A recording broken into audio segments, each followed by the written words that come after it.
Okay. Well, good morning, everybody. Welcome to day 2 of the National Wilderness Workshop.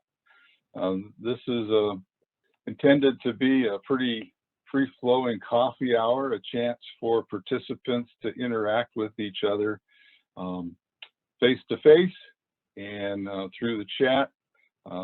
We discovered through the webinar yesterday that you couldn't have individual conversations, just you had to talk to everybody all at once, which was not what we expected, but so be it. We're learning as we go along. So today, yesterday was an interesting experience as we had 5 or 6 different sessions scheduled. They all came off. Not without a hitch or two, some technical issues. The computer that I was using yesterday kind of gave up the ghost halfway through the workshop and couldn't accept all the inputs that Zoom was giving it, and it just froze up and I got locked out a number of times throughout the workshop. So anyway, that was an interesting experience. I've changed computers. Hopefully that won't happen to us today. So we'd just like to welcome you again for day 2, and just a couple of reminders. This workshop is for you. It's always best if you can arrive early to the sessions. We plan, this is an open meeting. The rest of the sessions today will be on a different link that is a webinar format. So just request that you get there on time. We'll start the sessions right at the top of the hour or when the agenda says they'll start. Through the webinars, you'll use the Q&A for questions. In this meeting, you'll use the chat to ask us questions. I'm assisted today by Shaylee Facemeyer, who you'll see there. She's in Arizona, and she'll help with any technical difficulties and help me manage this session. Again, the coffee hours are for us to meet and greet. Use the chat as an opportunity to talk to individuals that you might know or to make some new friends. Depending on how many people show up this morning, we may do some small breakout groups to give you a chance to introduce yourself to some people that you don't know. And we have a few poll questions that we're going to use as a way to help people interact and give us some things to talk about.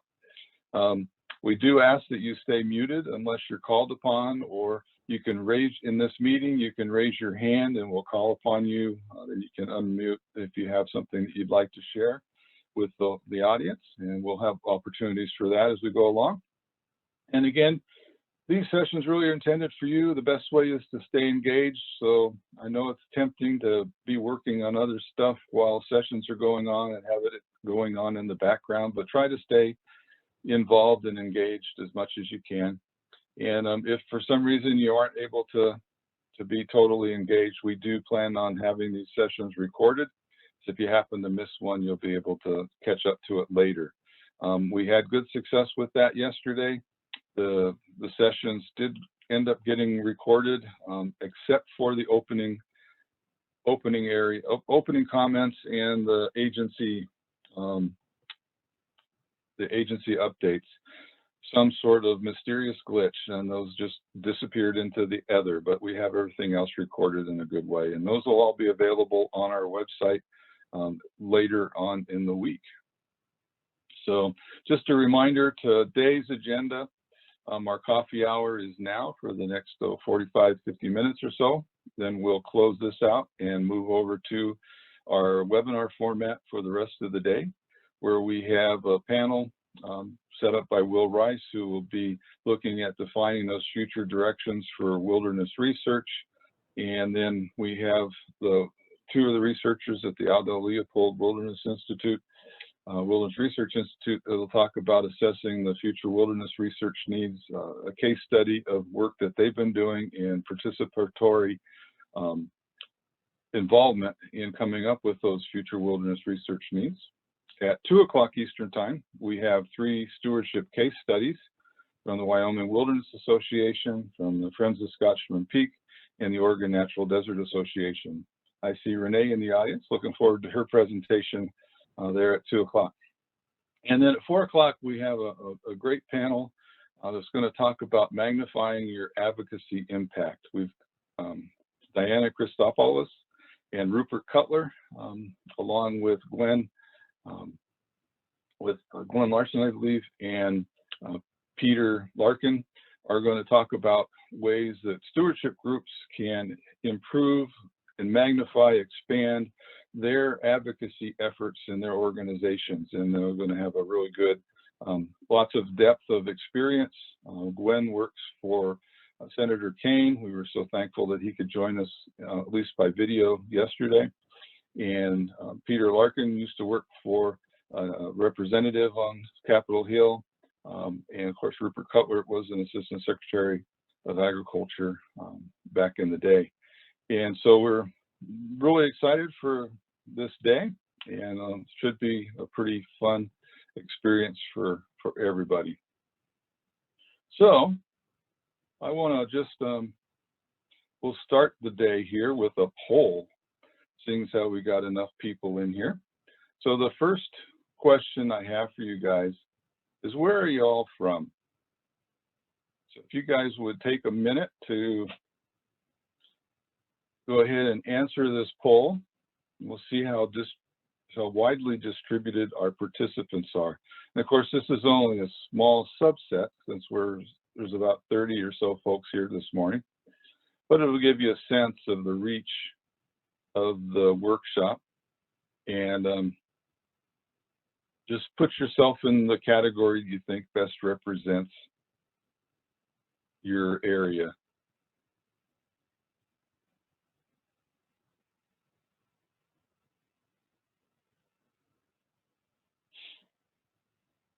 We'll give it a second. There's a few more people that need to fill out the poll.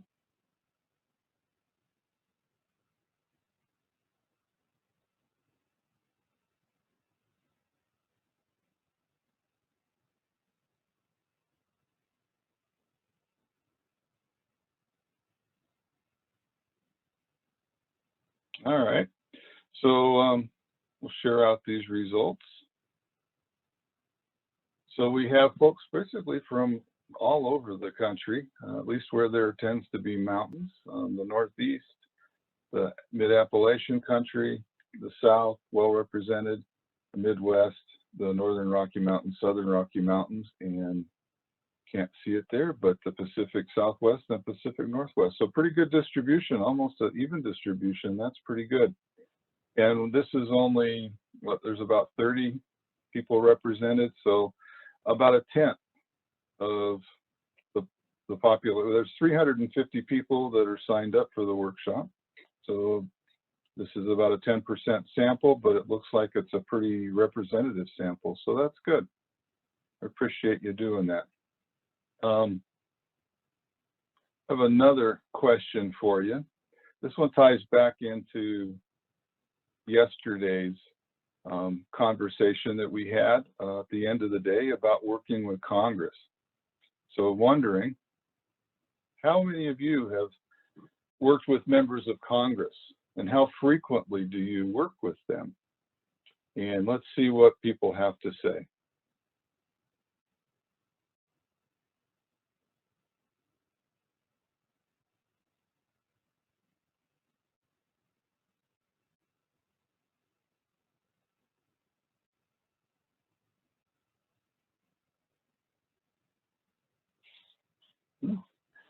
All right, so part of the reason for asking this question is that with our theme today, advocating for wilderness stewardship, the tips, tools, practical techniques for the wilderness steward, that stewardship exists in a couple of different forms. That stewardship advocacy exists in several forms, with agencies, with the public, but with Congress as well.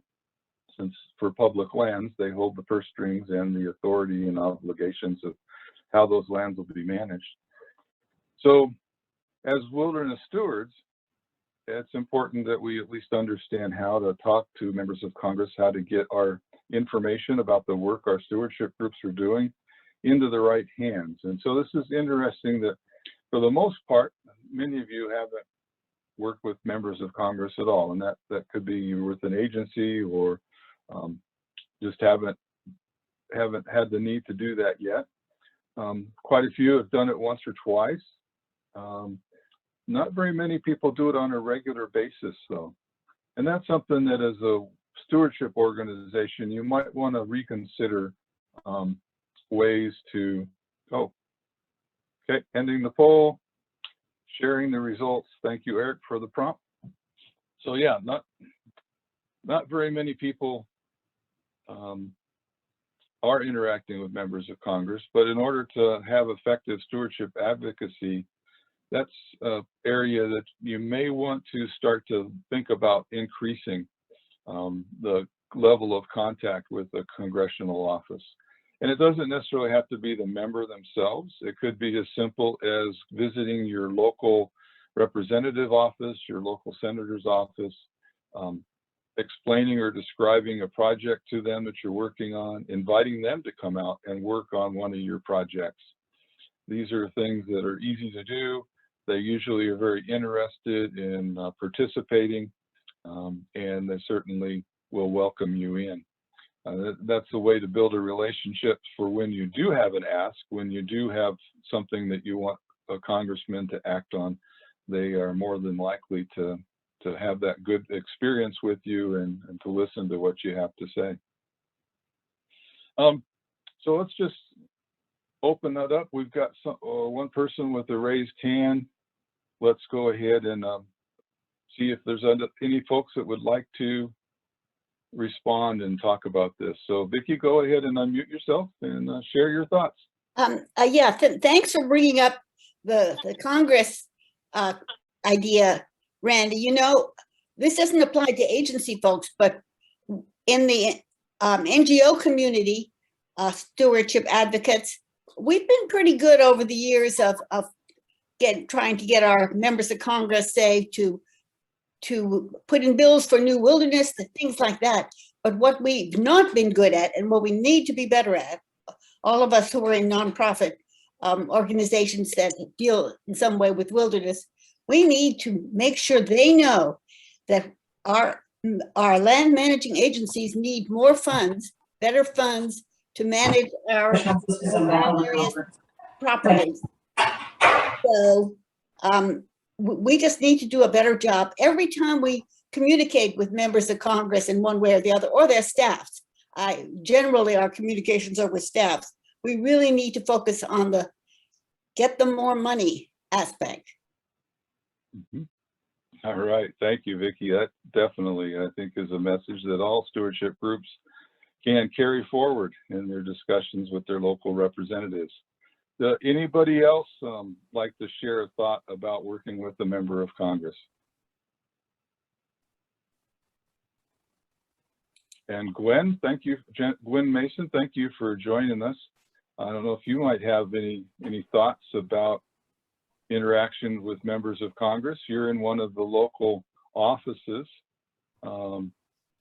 Maybe you could give us some insights about what it's like for you when people come in and talk to you and visit with you, and how would you suggest that they do that?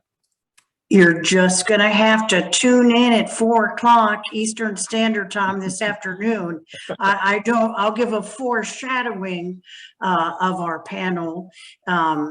We'll talk about kind of effective strategies, but I don't want to blow my lead and spill all before 4 o'clock, when I'm really looking forward to being with you, Randy. So thank you. All righty, well, I appreciate that. That's a good lead in for this afternoon at 4 o'clock. Yeah. Gwen will be part of that panel talking about it, magnifying your agency impact. Anybody else like to describe an experience? Okay, go ahead, Randy Rasmussen. Yeah, Randy Rasmussen, Backcountry Horsemen of America. I'm a proud member of the board of NWSA. Yeah, one thing I wanted to mention, Randy, is as one, advocates and lobbies, so to speak, for wilderness and protected areas. I don't know I think Anders might have mentioned this briefly yesterday. It's kind of at 2 levels. You both work with the district staff or state staff of your member of Congress and in Washington, D.C., because surprisingly, they're not always communicating. And I've been burned before, not, not burned intentionally, but by my own fault, by not communicating at both those levels simultaneously when I was assuming those communications were happening when they weren't. So it's made my work a little extra hard in the past when I wasn't connecting all the dots there. All right, thank you. Anybody else like to share thoughts about working with Congress?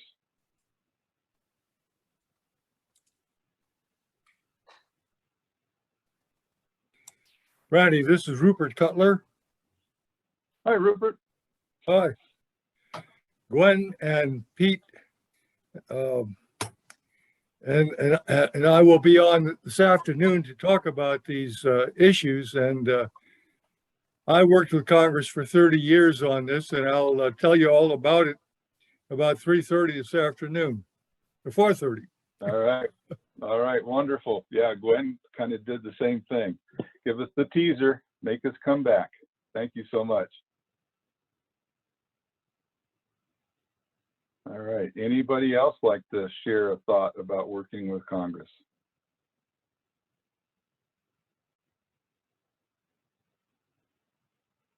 I think for myself, I had an opportunity. Okay, Pete Irvine. Let me find you, Pete.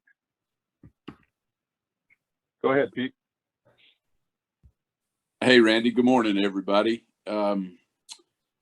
Speaking as a retired agency person, there's definitely limits on what federal agency folks can do. And, sometimes our partners can help us out in the agencies out by being that middle person, being that person that or that organization that sets up a field visit with either local or national level congressional staff or other political types that agency folks can participate in, but we have some severe limits, or agency folks have some severe limits on or feel like they have limits on how proactive they can be in setting that kind of stuff up. It's easier to tag along than to set it up. Well, Pete, having had that career with the Forest Service myself, and most of my interaction with congressional offices was while I was working, I would say that while you have to be careful about being an advocate, you certainly have a role as an agency person to make sure that the congressional offices are well advised, that they have the information they need to make good decisions, and that as an agency person, your role is to provide them with the best perspective, the best information that you have available to keep them abreast of current events and things that are happening on your forest, and to, definitely can interact with them and help them to understand a little bit better the relationships that occur between people and the public lands. So you do have a lot of ability to interact. It's just that going into an advocacy type role would be more difficult. It's Gwen again, All right. Randy and Pete, I agree with that. People, when I was at the Interior Department for 13 years, senior managers, OMB, the Office of Management and Budget, would get very crabby if agency folks were seen to be freelancing, sort of begging their tin cup and asking folks to pressure Congress for increased appropriations, even though we may have been on starvation rations, even though the agencies may have needed extra funding. Back in the day when I was there, you could get in a little bit of trouble if you didn't sort of toe the company line in terms of the department's budget office, the Office of Management and Budget, and no freewheeling up there with the appropriation staff. Yeah, most certainly. Okay, last call for any thoughts on this subject.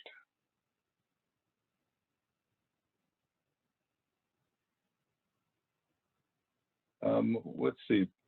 Bill Hodge, you just joined us. The question that we have before the group is any of interactions that they wanted to share about their interactions with members of Congress. I know you had a chance to share a lot of those last night, but do you have any additional thoughts you'd like to share with the audience?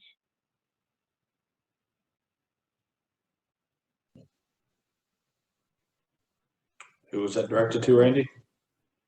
That was directed to you, Bill. Oh, I'm sorry, I missed the first part of that.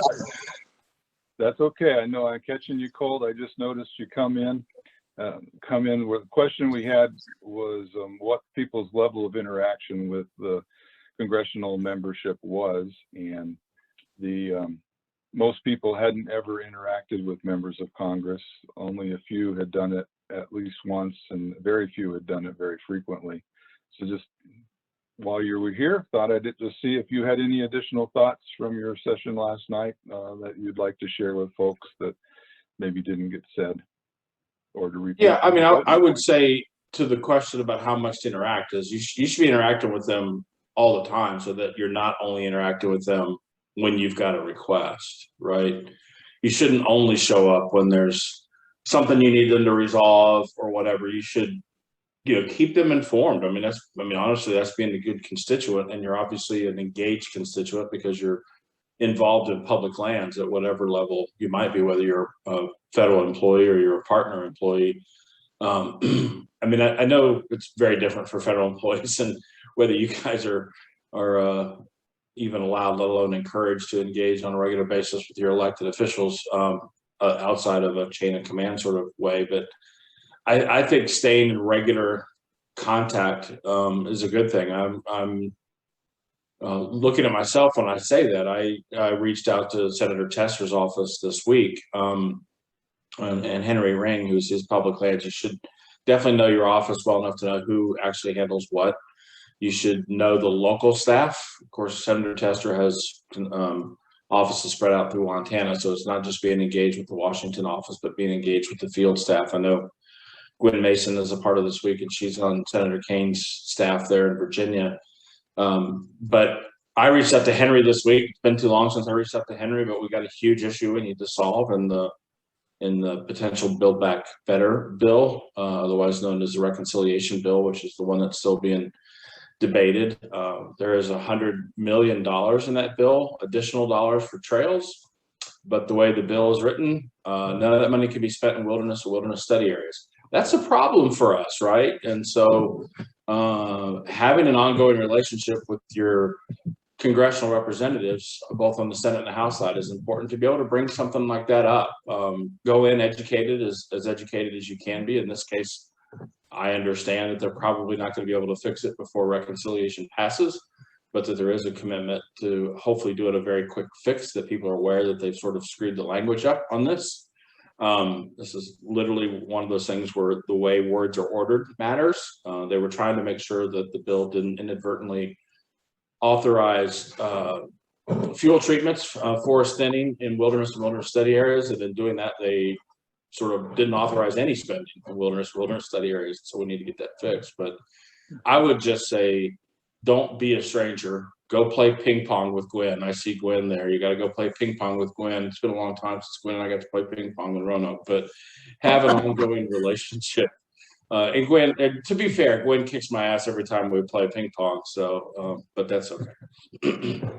I have a almost perfect record of Bill bragging about my game and then losing. So you may be my only victim. All right. You certainly beat Bill. me. Thanks. All right. Well, I have another question here. Okay, so the question is something that we'd like to get a better handle on, is what are your expectations for the week? And I think this is a multiple choice question. I think you can pick up to 3 responses. So give that a try and look them over and just tell us what you think so that we can be better prepared as we go through this week. What were your expectations for this workshop? And how might we better serve you as we go on throughout the rest of this week, ensuring that we're meeting some of your expectations? So hopefully you can pick up to 3. Are we supposed to be seeing a survey right now, Randy? Yeah, you should.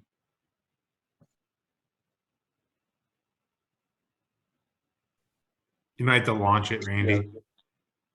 I did. I got a It's message launched. that says host disabled participant screen sharing. I wonder if you accidentally didn't let yourself do it or something. The survey showed up for me. Yeah, I got it too. Well, what Yeah, I'm I'm what not I'm sure. missing from the week is my ability to participate in surveys. That's the big thing I'm missing. Yeah, okay. I frankly don't know why some people are seeing it and other people aren't. If anybody has a suggestion, I'm open to trying it. Are there different permissions for different people, Randy, when you let them in? No, everybody should have the same ability. Okay.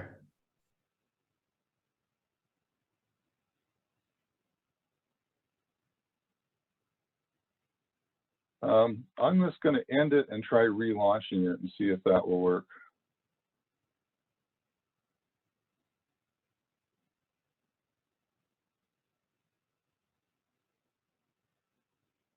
All right, unfortunately, those folks that responded earlier, your responses have been cleared out. So are people seeing it again? You might have to No, put your responses back in. it's not showing up for me. Nope. It's still working for me this Okay. time. Okay. Well, that's interesting. I'm not understanding why it's working for some, but not for others.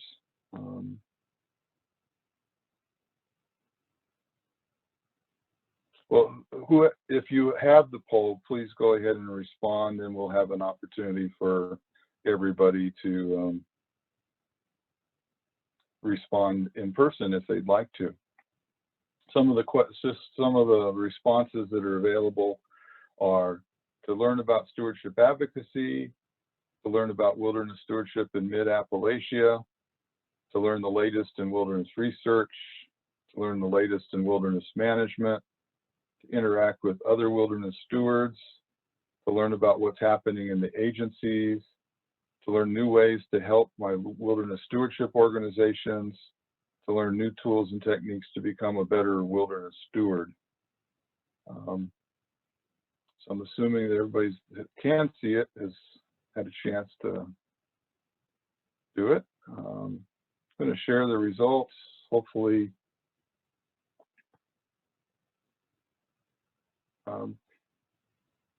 if you were not able to do the poll, can you at least see the poll final results? Cannot see it. Okay. Well, that's interesting. We'll figure out why it occurs for some, but not for all. Well, let's take a moment to unpack this about what your expectations are for the week. If you'd like to share, this would be an opportunity to introduce yourself and offer up what your expectations for the week were. Why are you here? Anybody like to share? And you can also, in the chat, you can introduce yourself as well, or you can do it with raising your hand. We'll introduce you and you can tell us about yourself and why you're here. Renee Patrick, go ahead.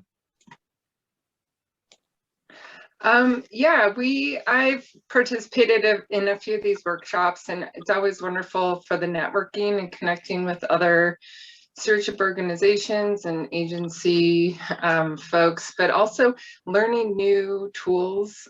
We learned about the Colorado Mountain Club's Recreation Impact Monitoring System last year at this conference and then implemented it in Oregon. So I think there's lots of learning to be done and connections to be made. So that's been very valuable.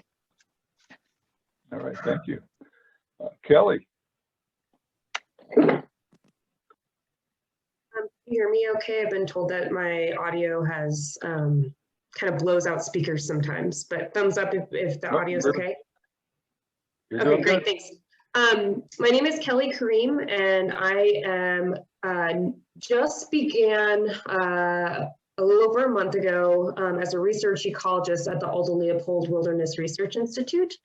And so I'm here to learn everything I can about what all of you are doing and how research and what may be able to assist all of you in wilderness stewardship. A little bit about my background. I have training in aquatic ecology, so that's what my research focuses on. And I also have formal training in genetic research. And so when that comes to fish, that's things like environmental DNA. If any of you are familiar with that, that's a tool for looking at fish distributions by sampling water and capturing the DNA in the water to look for which species are in various locations. But I also have experience working with other types of genetic information to look at questions related to genetic diversity, population relatedness, population structure, and those sorts of things. So I'm really excited to be here and wanted to make sure that I was able to introduce myself to all of you, and just looking forward to engaging more and learning more about your information needs and how I may be able to assist with them through research. All right, well, I'm glad you did, Kelly. Thank you for raising your hand and joining in. And everybody can talk with you through the chat, and I'm sure they'll be able to find you at the Aldo Leopold Research Center. Stevie, you had your hand up. I couldn't see the poll and I wanted to participate anyways. My name is Stevie Garwaluk. I work for the Idaho Conservation League. I am based in Ketchum, Idaho, which is South Central Idaho, for those of you who don't know Idaho. We are just wrapping up our 5th year of a wilderness stewardship program that we host. Our stewards go through 3 wilderness areas, a suggested wilderness area, and then also head out to a national monument to do work. And it's my first year in this position. I recently made a career change from sales and business to conservation, and got to my first big project was overseeing the volunteers this year. And so I've spent the entire summer learning about wilderness stewardship, both within our program and other programs. And I just came here to connect with more people. I still have a very data and sales driven mind. So I'm looking for ways to grow our program next year and for years to come. So I'm just hoping to collaborate and learn from each of you. But thank you so much for being here, and thanks for your hard work. Thank you, Stevie. Nicole, go ahead and unmute. Hi, good morning. My name is Nicole Collar. I am the stewardship and outreach intern as part of the AmeriCorps program with Friends of Nevada Wilderness at the Las Vegas office. So I'm very excited to be here. I also recently kind of switched career paths, worked in horticulture on the East Coast for a few years, and moved out to Vegas in 2020. Not as much horticulture opportunities, but a lot more public land and a lot more conservation work. So it's something that is kind of adjacent, I guess. So I've been really enjoying just getting to know more about stewardship practices, working with volunteers in our community. We have a lot of, partner groups that we work with. We work with the BLM and Forest Service as well. So it's been really nice just to learn how to do it and then talk to people in the community and get them excited about working on public land. So really been looking forward to just getting to know more people who are like-minded and also really care about stewardship. All right, well, welcome. Glad you shared. Anybody else like to share what their expectations are for the week?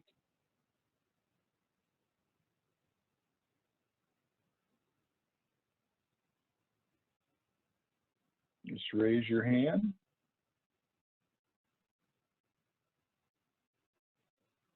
Well, okay, I got one more poll for you. If no one who wants to Hey, talk. Randy, I think Rupert, he literally raised his hand. Oh, okay.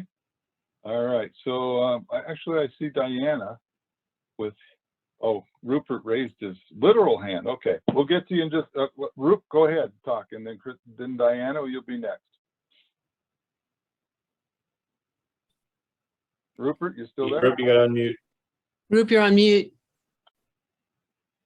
Unmute yourself, Rup.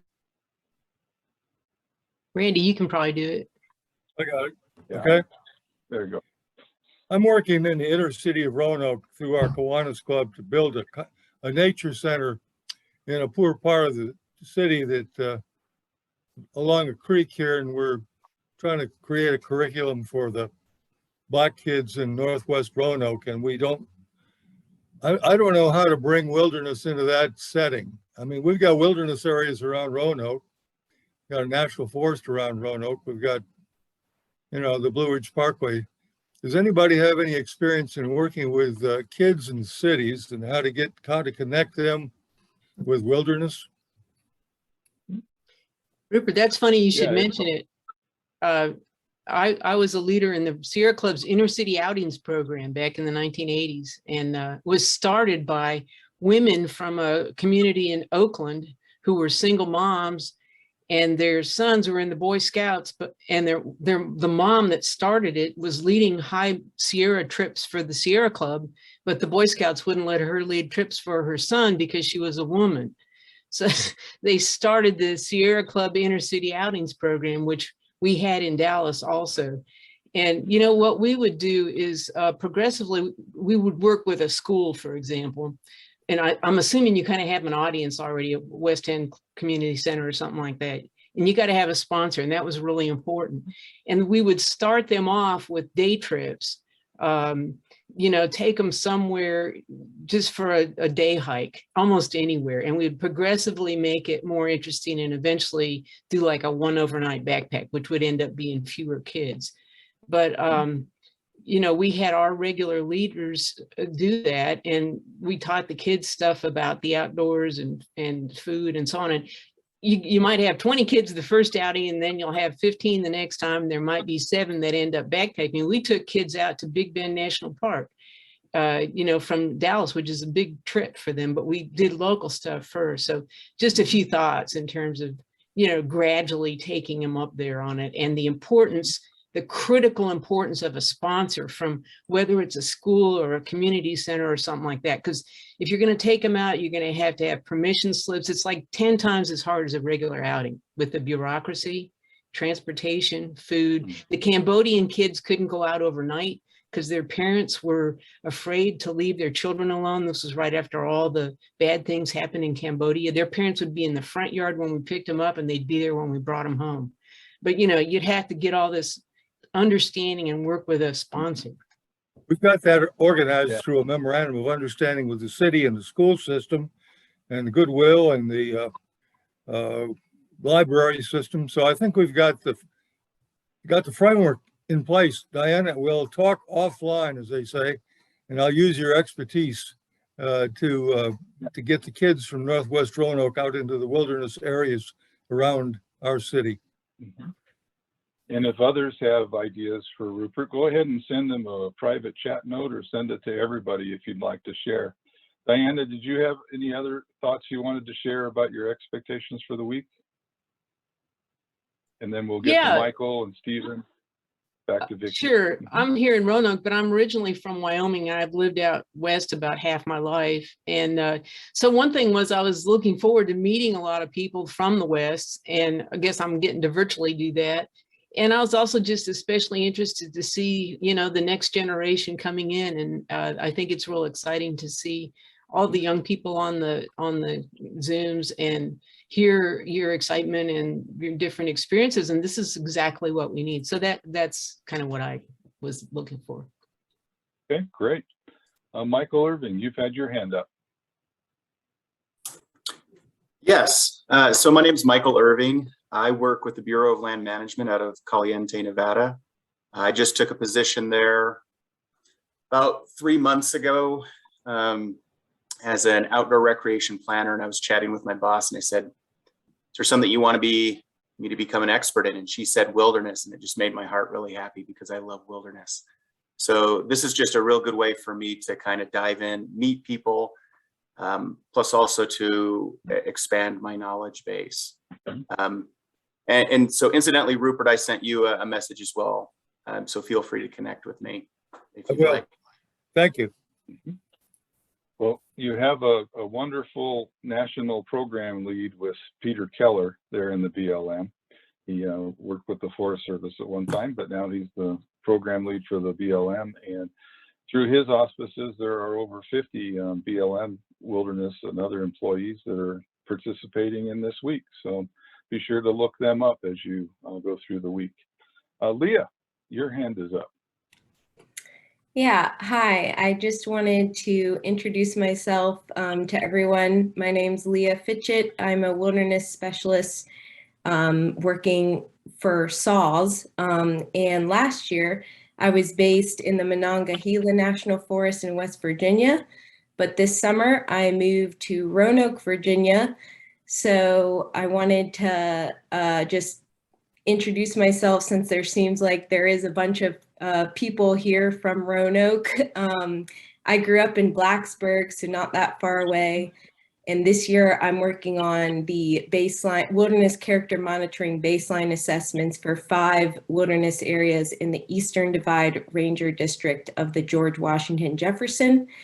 So I guess my expectations for the week, or some of my hopes for the week, was to connect with more stewards in the region, and also to learn more about, I guess, stewardship initiatives that are occurring also in this region. I'm very interested in, I guess, what you might consider the mid-Appalachian area, or even the southeastern region of the Forest Service, and what's going on. So already from yesterday's talks, I feel like I got some interesting updates from some initiatives that are currently taking place in this area.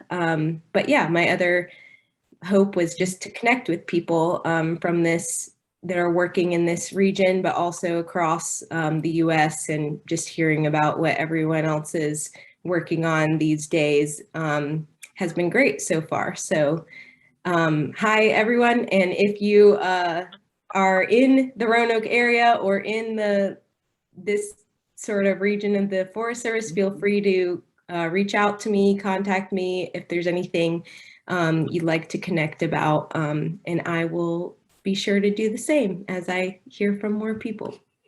Thanks. All right, thank you, Leah. Tara, you have your hand up. Yes, hi. Can you see me? Yes.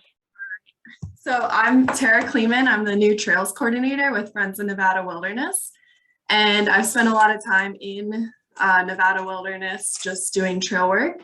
So my expectations for this week are trying to come up with good ideas and hear what everyone else is doing for helping their trail crews and their team actually become advocates. And it sounds like so far, based on what I learned yesterday, there's a lot of good ideas out there that I'm hoping to learn from.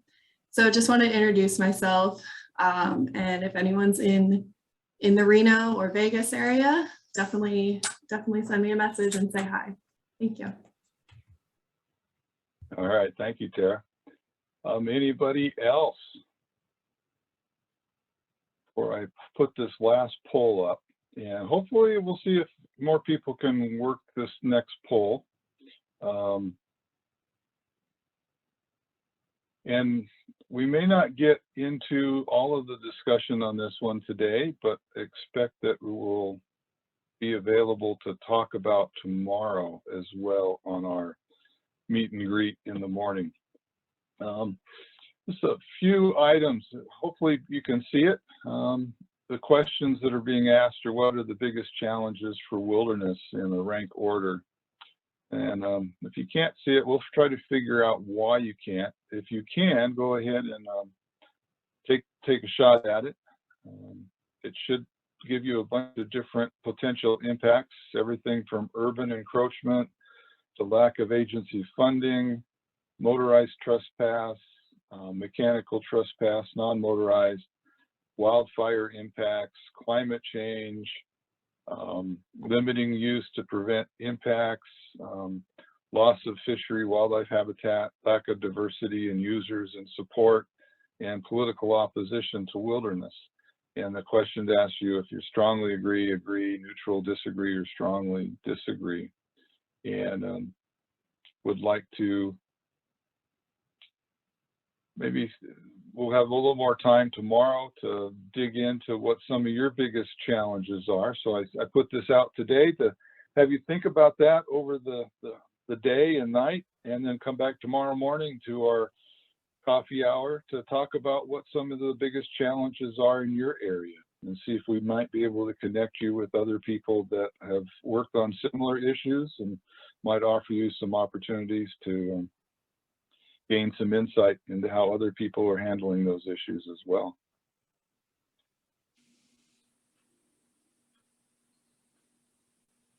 Yeah, Steve, I can probably cut this out and mail it to everybody to have them think about it.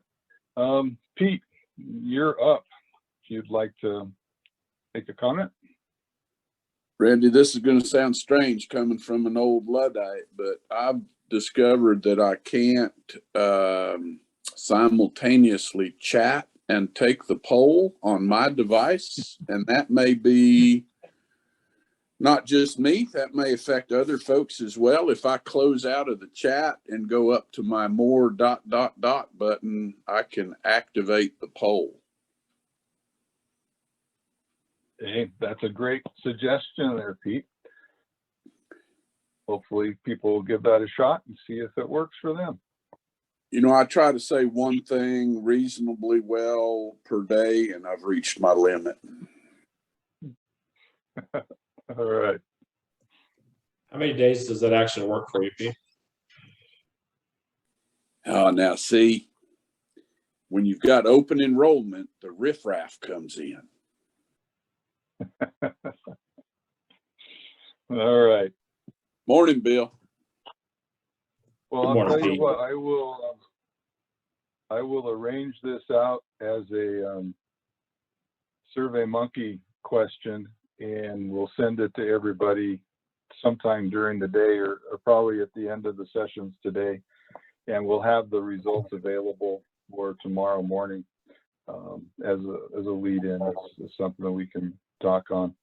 Right now, it looks like for the strongest impact, the biggest challenge people are having have to do with the lack of agency funding, the motorized and non-motorized trespass, somewhat urban encroachment are seeming to be the biggest challenges that people are facing. Well, anyways, we'll have time to unpack this tomorrow and give you a chance to think about it too over the evening. Couple more questions, Bill? Yeah, because I was late, I'm just curious, did Rupert get a chance to actually introduce himself? Because I think this group should really know who he is if he didn't. Was that? No, I'm not sure he did, but go ahead, Rupert, if you'd like to take a moment. Well, no, I'm good. I've gotten several chats that are very helpful to me working with kids here in Roanoke. I guess I wanted him to introduce himself just because we all like to talk about being so prideful of having a 112 million acre national wilderness preservation system. And half of that is because of that man. And I just thought, for those of you who are new to this world, Anilka, any of you ever heard of Anilka? That gentleman Rupert there is a big reason why that happened. So I thought it would be important people know that this morning, that we sit among wilderness royalty today. So I don't know about that, Bill. I appreciate that. What the role I did play in Anilka that you might be interested in is I was on the White House team that drafted that legislation, and there were some folks in the White House staff that wanted to move Admiralty Island and Misty Fjords and Copper River Delta to the Department of the Interior from the Forest Service. Make them national parks. And I stood up for the Forest Service and said, Forest Service initiated the whole wilderness concept. They can administer those places as wilderness, leave them in the Tongass and the Chugach National Forest. And that was what happened. So, you know, Forest Service is still running wilderness and Admiralty Island and Misty Fjords and Copper River Delta. So I'll take credit for that. All right. Well, thank you so much. And everybody, just a reminder that Rupert will be back at 4 o'clock Eastern time today to talk about how to magnify your agency impact. So he, along with Diana Christopoulos, Gwen Mason, and Peter Larkin. So please be sure to come back for that session. I think our time for this morning's coffee hour is drawn to a close. I need to close this out so we can reconfigure for our next session coming up at 9 o'clock Eastern time. It will be through a webinar format, so you'll enter in and be a group of panelists talking about research issues in wilderness. So you'll have to dial back into Zoom once we close this session out. Look forward to seeing you all in about 10 minutes. Thanks, everybody.